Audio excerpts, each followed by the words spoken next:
listening to Professor Teresa again. He was my teacher at the Lagos Business School 2 decades ago. Professor Teresa was my instructor at the Lagos Business School a few decades ago. And what he was teaching me is still what he's still repeating today. But I'm excited that he has been able to pinpoint where the challenge is. I've never had any doubt that we are going to get out of the revenue quagmire because of the team that we have that is leading this country. That team has proven by their track record that they are going to create an exponential growth for our revenue. And clearly that has happened. I will not be surprised in the coming year if even the figures that we are talking today is again doubled.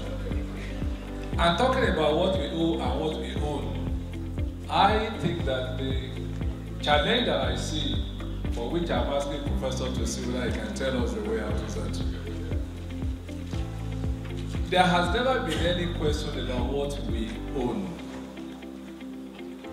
What we have been using in the last few years is no more than revenue from one sector, the oil industry.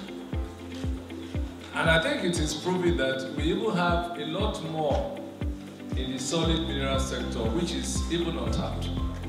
So I've never had any doubt that when we begin to tap some of these things, we're going to have a lot more. So what we own is not a problem, we own a lot. But it's my considered view that the biggest challenge we have is that what we own, when we bring them out, does not stay here. A large chunk of what we own, when we harvest them, is filtered outside because we have not been able to come via local production and local consumption. That for me is a panacea for our problem as a nation. So I will be happy if my professor can tell us what is the way out. We have not been able to achieve this over the years. Thank you very much. Thank you, His Excellency. Our presidents, distinguished colleagues, my name is Otumba Engineer Benga Daniel, representing the good people of Ogun East Senatorial District. I stand to also lend my voice and support to this motion by Senator Oyewuchi. I'm coming from the angle that in anything that is medical and healthcare, the cost of prevention is usually infinitesimal compared with the cost that will be incurred if we have an epidemic in our hands. I'm also coming from the angle that this kind of call is also a wake-up call for all the various healthcare and control institutions, that it is indeed a lot better to prevent anthrax from coming into our land than to begin to run helter-skelter if and when it happens. I therefore, just on the basis of those 2 points, commend my brother who raised this motion and also urge the motion be supported by all. Thank you, my distinguished brother.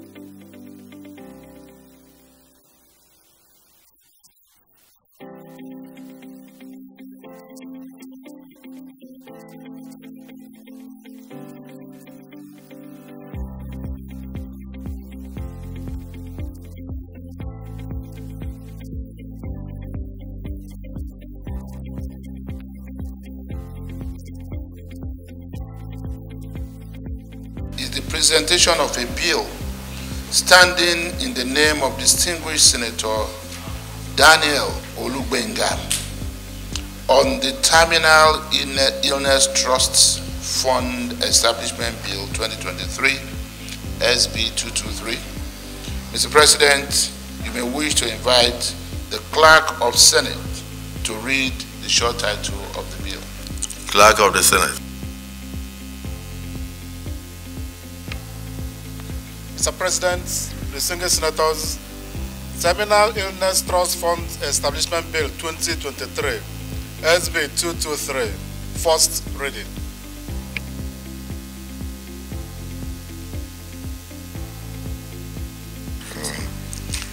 Terminal Illness Trust Fund Establishment Bill 2023, SB 223, first reading taken. Leader of the Senate. Noted.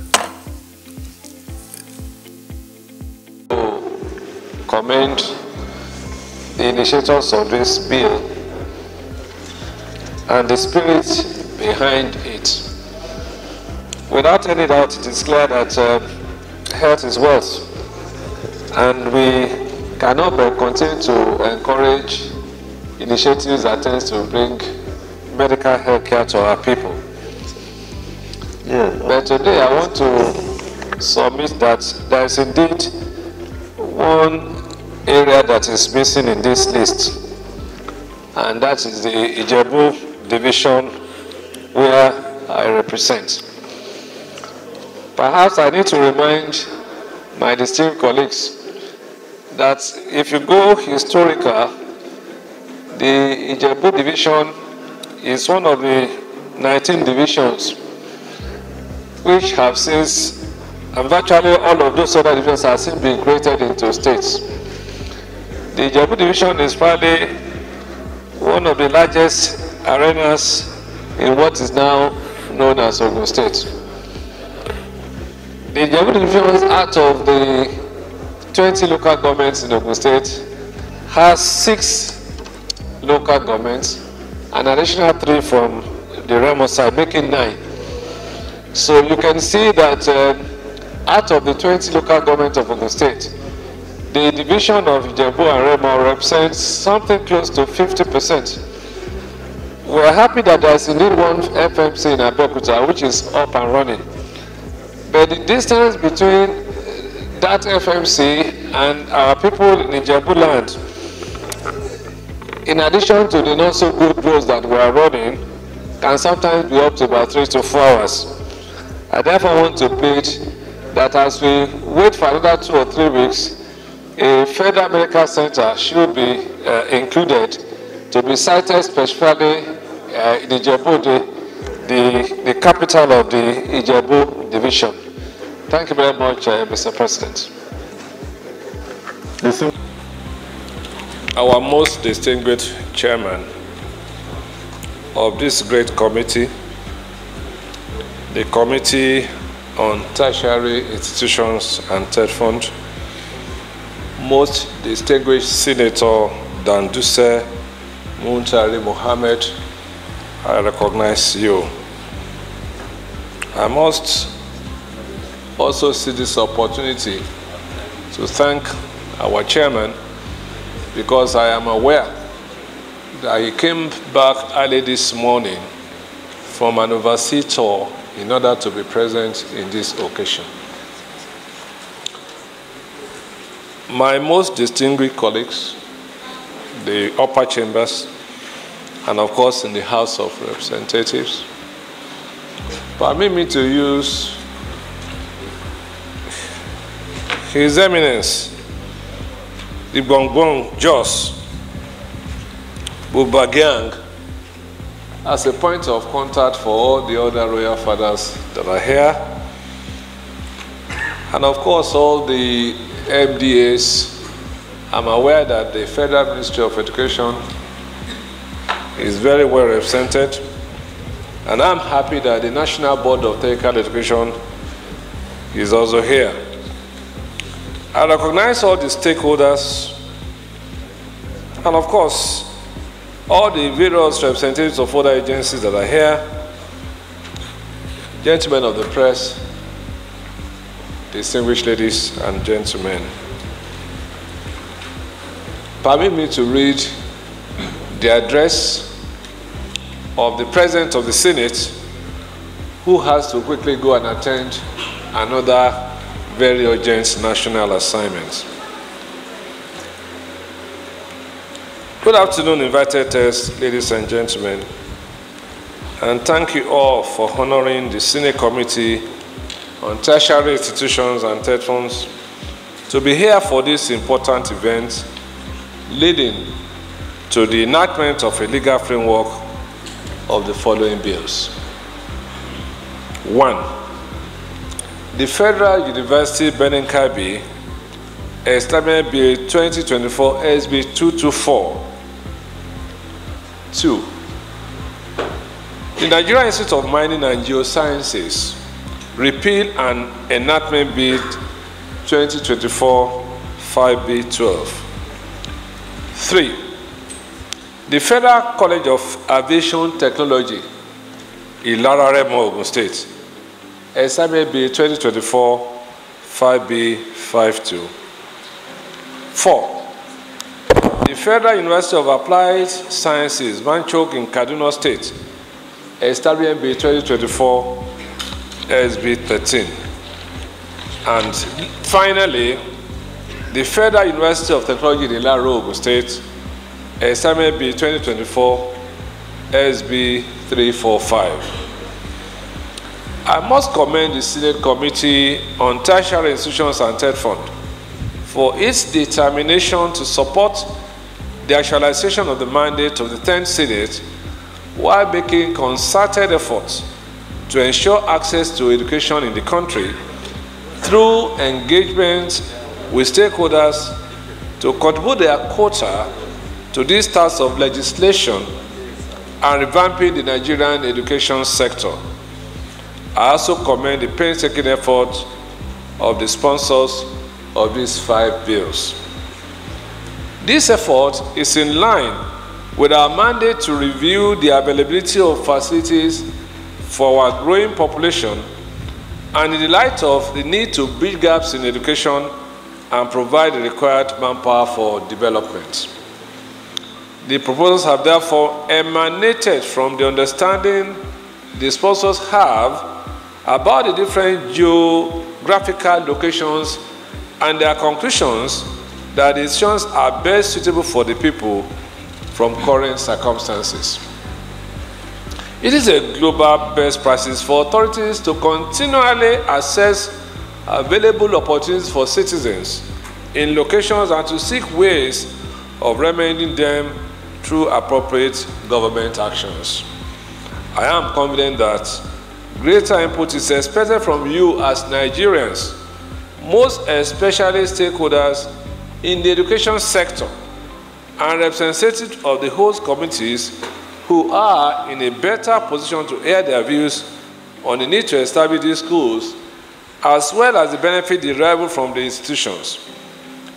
On its part, the Senate will not relent in giving Nigerians impactful legislations in ensuring access to education for all across the country.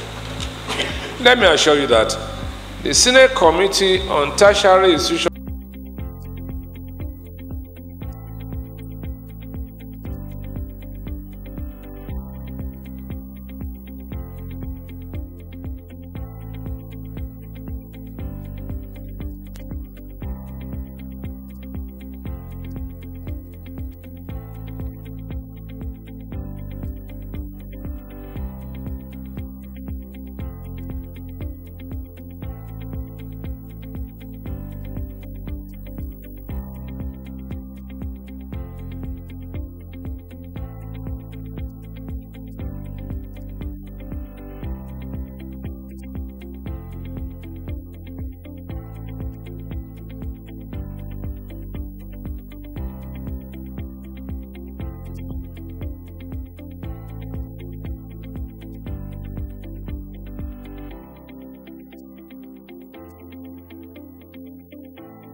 Thank you, sir. The Senate President, I'm Otumba Gbenga Daniel, representing Ogun East. And just permit me to say that I'll be failing in my duty and responsibility as a member of the Bank and Financial Regulation Committee if I don't rise to support this wonderful bill being proposed by Senator, our chairman. The part of this that excites me is that of debt discounting, which he has aptly described as debt factory.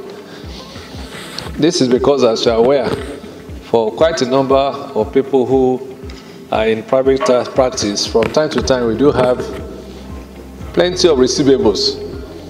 Some of these receivables can run into very huge, and sometimes we have to write them off when it's clear that we may not be able to recover them. So if we have opportunities backed by a bill like this to discount some of these receivables, I think it's something that most corporate organizations will be very, very happy about. So once again, I want to thank him and all the people who have supported this. This appears to be one of the few unanimous bills that I have seen. Thank you for the opportunity. OGB, well. Very much, our Senate President. Once again, I'm Otumba Gbenga Daniel, incidentally the chairman of Navy. I want to start by appreciating the initiator of this bill and also appreciate all the people who have spoken passionately based on their conviction and the amount of information that is available to them. However, I want to plead, as a few people have also opined, the matters of security. Let's listen to the chairman of the Commission Navy very well, please. Can we listen to you in silence, please? Thank you, Mr. President.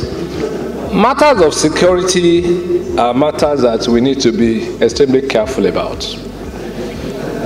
People who are members of the Navy Committee here had opportunity to visit the Navy headquarters recently. And I have to confess to you, the amount of technology and sophistication that is deployed is something that's unprecedented.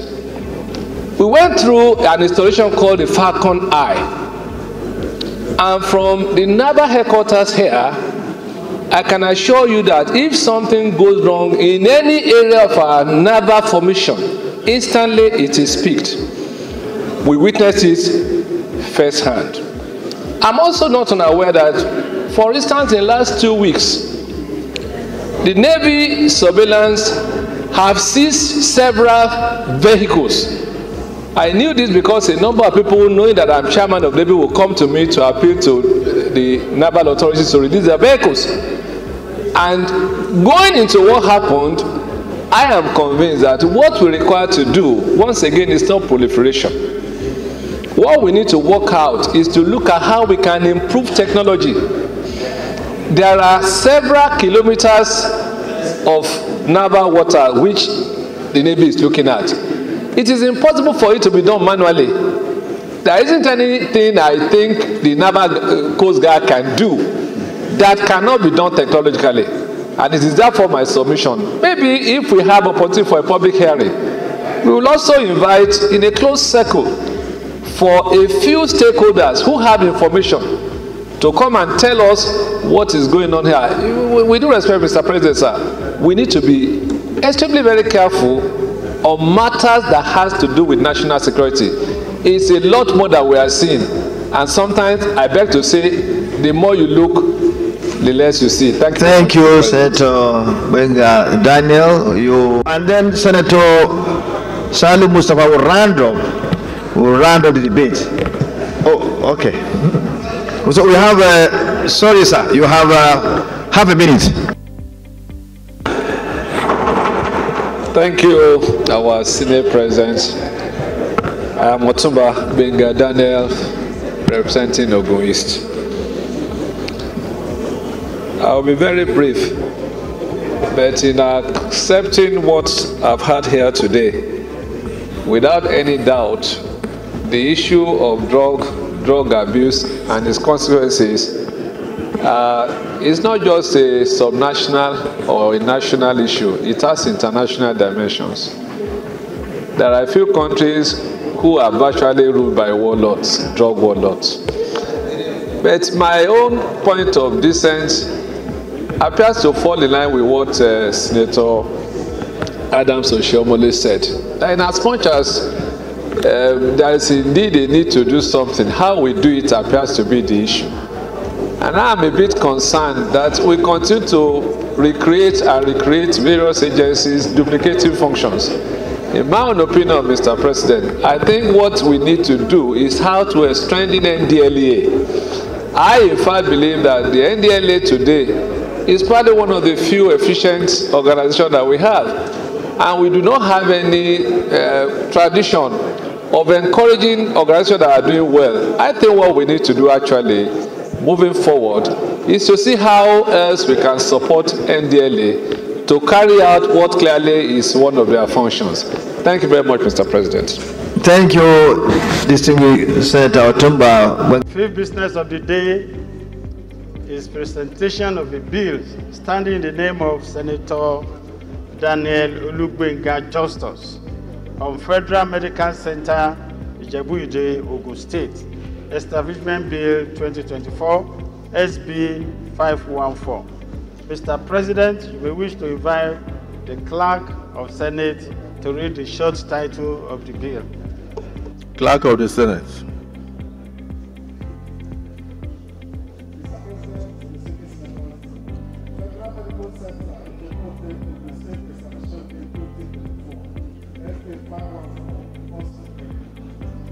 Distinguished colleagues, Federal Medical Center, Ijebu-Ode, Ogun State, Establishment Bill 2024, SB 514, first reading taken. Leader of the Senate.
Benga Daniel, representing Ogun East District District.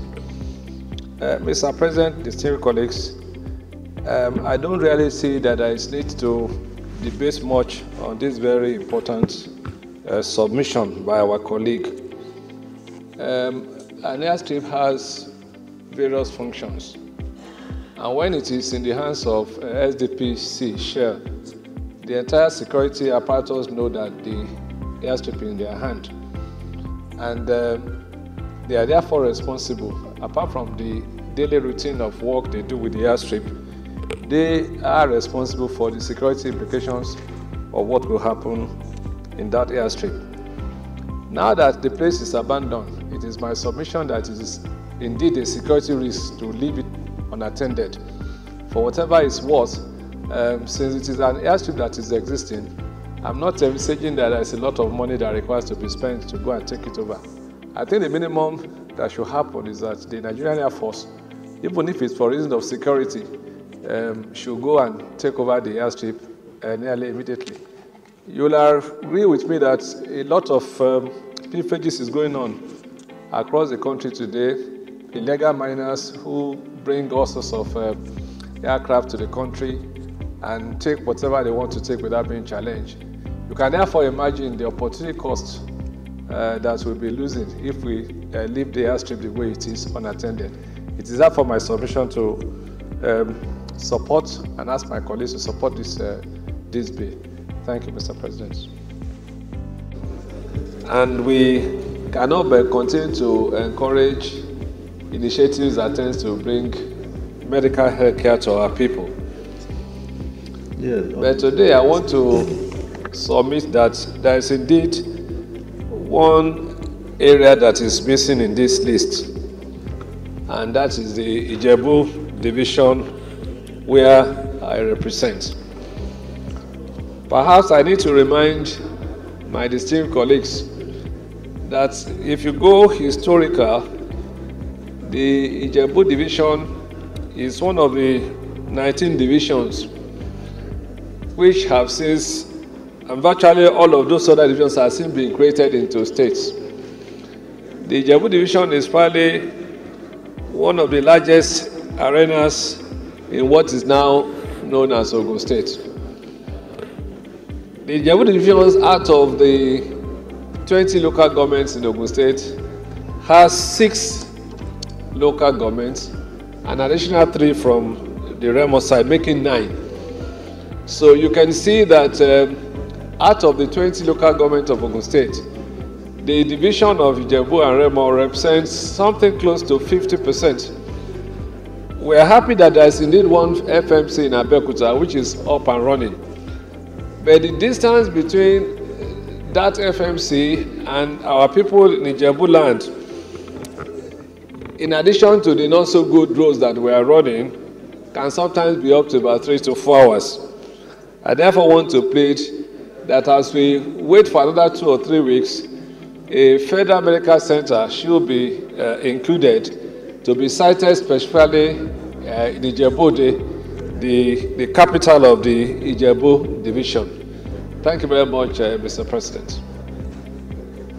Distinguished Senator Zam. President, distinguished colleagues, the fourth business of the day is the presentation of a bill standing in the name of Most Distinguished Senator Daniel Olugbenga Justus on the Border Communities Development Agency Act Amendment Bill 2024 SB 350. Mr. President, you may wish to invite the Clerk of the Senate to read the short title of the bill. Clerk of the Senate. Mr. President, distinguished senators, Border Communities Development Agency Act Amendment Bill 2024, SB 350, first reading. Distinguished colleagues, Border Communities Development Agency Act Amendment Bill 2024, SB 350, first reading taken. Leader of the Senate. Mr. President, distinguished colleagues, the third business of the day is the presentation of a bill standing in the name of distinguished Senator Daniel Olugbenga Justus on the Federal College of Aviation Technology Establishment Bill 2023, SB 52. Mr. President, you may wish to invite the Clerk of Senate to read the short title of the bill. Clerk of the Senate. Mr. President, distinguished senators, Federal College of Aviation Technology Establishment Bill 2023, SB 52, first reading.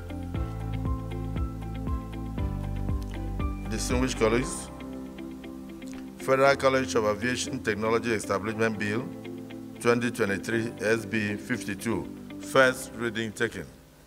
Leader of the Senate. Thank you, Senate President. While I also commend the two most distinguished senators who have come up with this bill, my own suggestion is that this matter, because of the very sensitive nature, should probably be referred to the Committee of Banking for them to evaluate all the issues properly, and then whatever they now come up with can be properly re-evaluated. I'm saying this because the matter of CBN goes beyond CBN as an organization. It is the same that has to do with what the NDIC is doing, what AMCON is doing. There are quite a number of so many things that needs to be properly re-evaluated. And I think probably if we go that way, we can then come with something that is more holistic instead of just picking it one by one the way we are doing here. Thank you very much for this opportunity. Thank you, Senator Gbenga Daniel, for keeping to the time. The first order of the day having been overtaken by the event of our earlier invitation to the members of delegation of the Parliament of Ghana to be admitted, I move to the second order of the day, which is the second reading of the Federal College of Aviation Technology, Ilara, Remo, Ogun State, Establishment Bill 2023, SB 52. Distinguished senators will recall that the bill was read for the first time in this chamber on Tuesday, 10th October 2023. Mr. President, you may wish to invite distinguished Senator Daniel Olugbenga Justus to move the motion for the bill to be read a second time. Most distinguished colleagues, I remain Otumba Engineer Gbenga Daniel, representing the people of Remo and Ijebu in Ogun East Senatorial Districts. Perhaps it's nice to inform my colleagues that the Remo and Ijebu division are the only division that are yet to be defeated by any of the Anglo-Saxon wars that played our land several years ago. Mr. President, sir, today's bill essentially aims to upgrade an existing federal technical college to a fully fledged Federal College of Aviation Technology in order to provide full-time courses in various specializations in the aviation industry and to make provision for the general administration of the college and for related matters. My most distinguished colleagues, aviation technology encompasses the various technological advancements and innovations that have shaped the field of aviation. From the early days of aviation to the present, technology has played a crucial role in improving the safety, efficiency, and capabilities of aircraft. Aircraft design and construction over the years have evolved significantly. A lot of advancements in materials, such as lightweight composites and alloys, have allowed for the development of stronger, more fuel-efficient aircraft.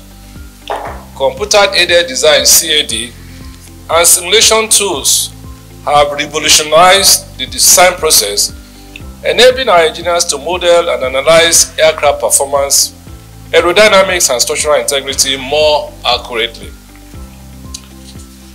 Mr. President, sir, navigation and communication systems have greatly enhanced the safety and efficiency of air travel. Global Positioning System (GPS) and Inertial Navigation System (INS) have made aircraft navigation more accurate and more reliable, enabling our pilots to determine their precise position in real time.